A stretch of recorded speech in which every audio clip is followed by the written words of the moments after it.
नमस्कार श्रद्धालु। आज हमारे बीच में हमारे अतिथि है मुकेश जी गौड़, जो संत रामपाल जी महाराज जी के अनुयायी है और यहाँ सत्संग में आए हुए हैं। तो हम मुकेश जी नमस्कार जी। नमस्कार।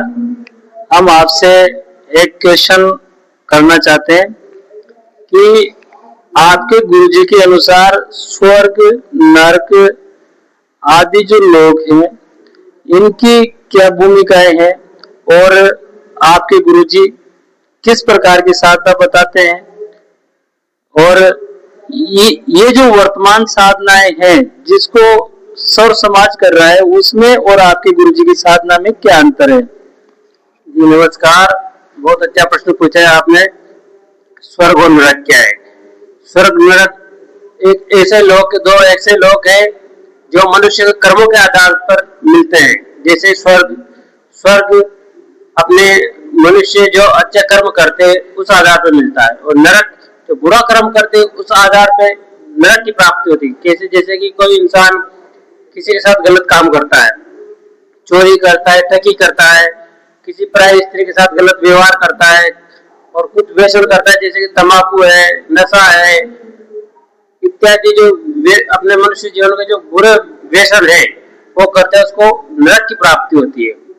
और हमारे इस सतगुरु रामपाल जी महाराज जी जो बताते हैं भक्ति, जैसे कि शास्त्र के अनुकूल भक्ति बताते हैं, वो कैसे? जैसे अपने गीता जी में बता रखा है कि जो वो एक लोग है जहाँ पर मनुष्य वो आत्मा जाने के बाद वापस इस जन्म मृत्यु के चक्कर में नहीं फंसती, वो अलग लोग अलग, ये जो हमारे संत रामपाल जी महाराज जी अपने शास्त्र अनुकूल बताते हैं भक्ति, उस आधार से प्राप्त होता है। और आप इस मनुष्य जीवन में आकर आप संत रामपाल जी महाराज से उपदेश लिए और उनसे सद्भक्ति लेके, उनसे नाम उपदेश लेके आप उस लोक को प्राप्त कर सकते हैं। उन मंत्रों द्वारा उनकी साधना, सभी देवताओं की साधना करके आप मोक्ष प्राप्त कर सकते हैं, उस लोक को प्राप्त कर सकते हैं। सच्चाई ये मोक्ष जो आपने शब्द बोला मोक्ष, तो आप हमारे श्रद्धालुओं को बताना चाहोगे कि भाई ये मोक्ष होता क्या है? मोक्ष जन्म मृत्यु के चक्रों से दूर होने के लिए ये मोक्ष प्राप्त किया जाता है। जैसे कि इस धरती पे वापस आना नहीं पड़ता है मोक्ष के द्वारा। क्यों? मोक्ष होने के बाद आप उस अलग लोक में जा सकते हो, ये आत्मा जहां से आई थी वहीं जा सकती है वापस। इसलिए हर इंसान को मोक्ष की जरूरत है। तो मोक्ष हमारे संत रामपाल जी महाराज जी बताते हैं सद्भक्ति से। तो आपने जो पहले बताया था कि हमारे गुरुजी जो नाम दीक्षा देते हैं वो शास्त्र अनुकूल देते हैं, तो क्या समाज जो अभी वर्तमान में भक्ति कर रहा है तो वो क्या अशास्त्र विधि रहित है या शास्त्र विधि रहित है वो? तो आप इसको हमारे श्रद्धालुओं को बताएंगे कि भाई ये जो आप शास्त्र विधि और शास्त्र विरुद्ध साधना जो बता रहे हो वो क्या है और इसके प्रमाण कहाँ पर है? ये आप बता रहे हैं कि जो भक्ति है जो शास्त्र का अनुकूल है या शास्त्र का विरुद्ध है, तो शास्त्र का अनुकूल भक्ति हमारे गुरुजी बताते हैं, और जो ये लोग करते हैं वो शास्त्र का विरुद्ध है।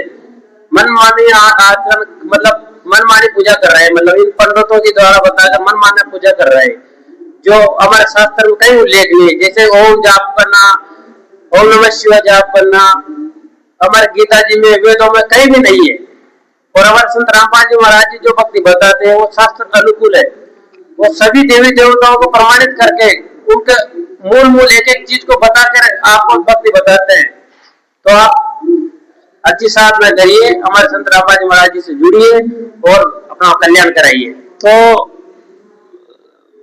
भगत जी आप श्रद्धालुओं को ये बताइए कि भाई जो शास्त्र विधि सहित साधना है वो हमारे जो मूल ग्रंथ है, पवित्र वेद है, पवित्र गीता जी है, तो उनको समाज भगवान का संविधान भी मानते हैं। तो ऐसा कुछ गीता जी के अंदर या वेदों के अंदर कुछ ऐसा श्लोक हो, कुछ जो भी लिखा हो, ऐसा है क्या कुछ?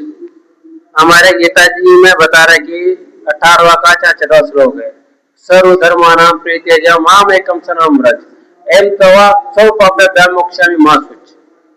उस परमात्मा की शरण में जाओ जहां पर जन्म मृत्यु के चक्कर में वापस नहीं आओगे आप।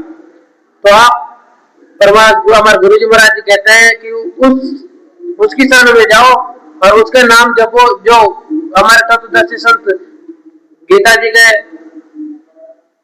चौथा जो सात विधि को त्याग करके हमारे गीता जी में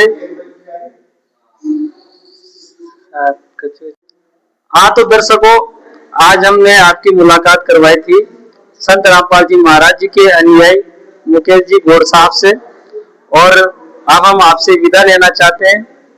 सत साहिब जी।